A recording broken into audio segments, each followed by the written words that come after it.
Hello दोस्तों, आज हम बात करने जा रहे हैं एक ऐसे खिलाड़ी की जिसने अपनी बल्लेबाजी से ना सिर्फ मैदान पर तहलका मचाया बल्कि हर क्रिकेट फैन के दिल में एक अलग ही जगह बना ली। जी हाँ, हम बात कर रहे हैं केएल राहुल की। वो केएल राहुल जिसने रॉयल चैलेंजर्स बेंगलुरु के खिलाफ चिन्नास्वामी स्टेडियम में ऐसी पारी खेली जिसे देखकर हर कोई दंग रह गया। ये मेरा इलाका है और मैं यहाँ का सिंघम हूँ। हाँ, बिल्कुल वैसे ही जैसे अजय देवगन ने फिल्म सिंघम में जयकांत शिकरे को कहा था। ऐसा लगा कि केएल राहुल भी यही कहना चाह रहे थे।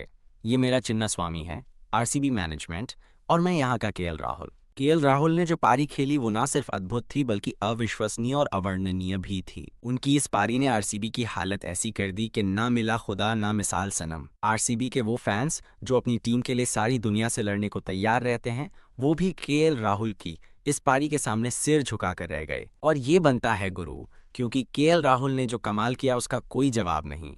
53 गेंदों पर 93 रन की नाबाद पारी, 7 चौके 6 छक्के। ये सिर्फ स्कोर नहीं बल्कि एक मैसेज था, खासकर तब जब उन्होंने पारी के अंत में जमीन पर बैट पटक कर 2 बार कहा, इसे गोला बनाया, और फिर जोर से कहा, दिस इज माई ग्राउंड। ये मैसेज था आरसीबी मैनेजमेंट के लिए कि तुम ले सकते थे लेकिन तुमने लिया नहीं। कुछ लोग कहते हैं कि 2016 में केएल राहुल फ्लॉप हो गए थे, लेकिन दोस्तों ये केएल राहुल का वो वर्जन है जो आरसीबी को डिजर्व करता था। वो परफेक्ट प्लेयर हो सकते थे।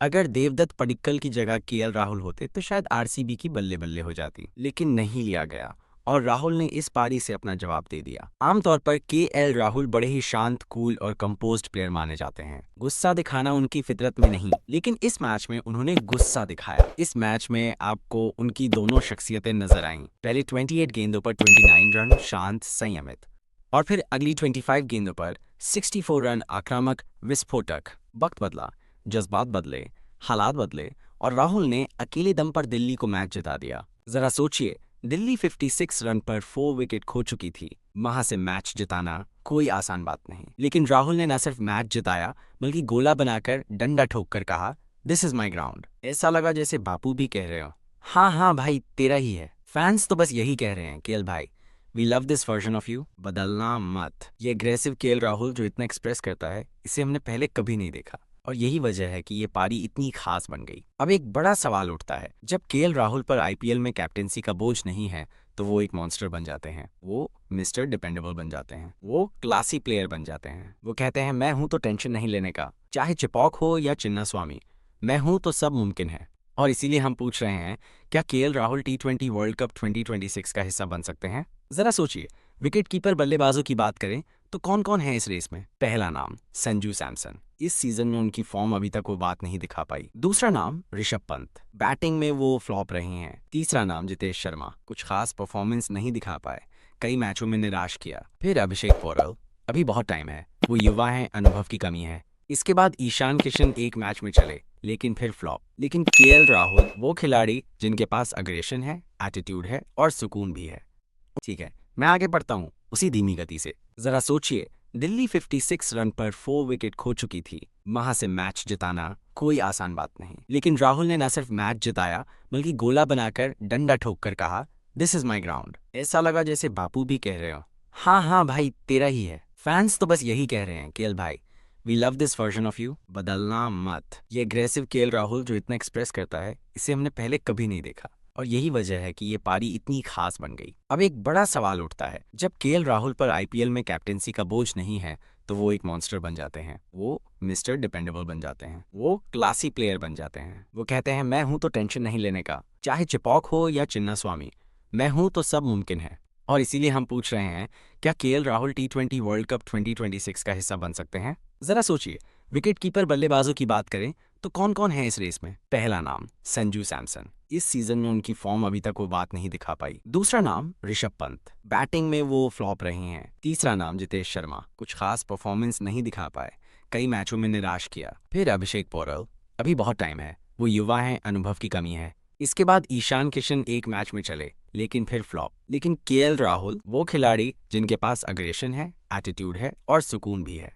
उनकी इस पारी को देखें, 53 गेंदों पर 93 रन, पहले 30 गेंदों पर करीब 30 रन, और फिर अगली 23 गेंदों पर 63 रन। ये है गियर चेंज करने की कला। दिल्ली उस वक्त 58 पर 4 विकेट खोकर संघर्ष कर रही थी। वहां से केएल राहुल ने न सिर्फ पारी को संभाला बल्कि देखते ही देखते मैच पलट दिया। उन्होंने बोर्ड पे अपनी क्लास दिखाई। और ये सिर्फ चिन्नास्वामी की बात नहीं। चेन्नई के खिलाफ चेपॉक में, जहां पिच धीमी थी, लो स्कोरिंग थी, वहां ओपनिंग करते हुए राहुल ने 51 गेंदों पर 77 रन ठोके, मैन ऑफ द मैच बने। और फिर आरसीबी के खिलाफ नंबर 4 पर उतरे, 53 गेंदों पर 93 रन।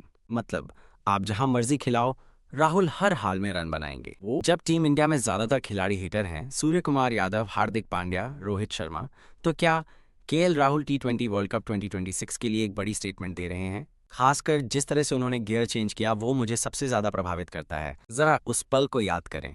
14 ओवर खत्म हो चुके थे, दिल्ली आरसीबी के सामने पीछे चल रही थी। डकवर्थ लुइस नियम के हिसाब से 15वें ओवर में 115 रन चाहिए थे। वहां से केएल राहुल ने कमाल कर दिया। पहली गेंद चौका, दूसरी गेंद चौका, तीसरी गेंद डबल, चौथी गेंद डबल, फिर एक और चौका। स्कोर बराबर हो गया। लेकिन राहुल यहीं नहीं रुके, उन्होंने छक्का जड़कर मैच पलट दिया। ये वो ओवर था जहां जोश हेजलवुड को 22 रन पड़ गए। यही वो पल था जिसने गेम का मोमेंटम शिफ्ट कर दिया। केएल राहुल ने अकेले दम पर दिल्ली को जीत दिला दी। बैंगलोर का लोकल लड़का दिल्ली को जीता देता है। अगर आपने केएल पे भरोसा किया होगा तो उनकी क्लास ने आपको जिताया होगा, और अगर नहीं जीते तो कोई बात नहीं, एक और मैच है केएल राहुल पर। राहुल जब से आए हैं तब से छाए हुए हैं, और सवाल वही है, क्या वो T20 वर्ल्ड कप 2026 में जा सकते हैं? मुझे लगता है हाँ, उन्होंने स्टेटमेंट दे दिया है। अगर वो ऐसे ही परफॉर्म करते रहे तो कहानी पलट देंगे। आरसीबी आज शायद पछता रही होगी कि उन्होंने राहुल को क्यों नहीं लिया। लोगों ने उन्हें स्लो बैटर समझकर रिजेक्ट किया था। लेकिन दोस्तों, केएल राहुल के आईपीएल स्टैट्स गजब के हैं। कैप्टेंसी के प्रेशर में शायद वो थोड़ा धीमे पड़े थे, लेकिन अब जब फॉर्म लौट रही है, क्लास अपना असली रंग दिखा रही है, तो राहुल T20 वर्ल्ड कप का हिस्सा बन सकते हैं। आपको क्या लगता है, कौन सा विकेटकीपर T20 वर्ल्ड कप में जगह बना सकता है? केएल राहुल, संजू सैमसन, ऋषभ पंत या कोई और? अपनी राय जरूर बताइए। क्रिकेट का ये जश्न चलता रहे और केएल राहुल जैसी पारियां हमें बार बार देखने को मिले।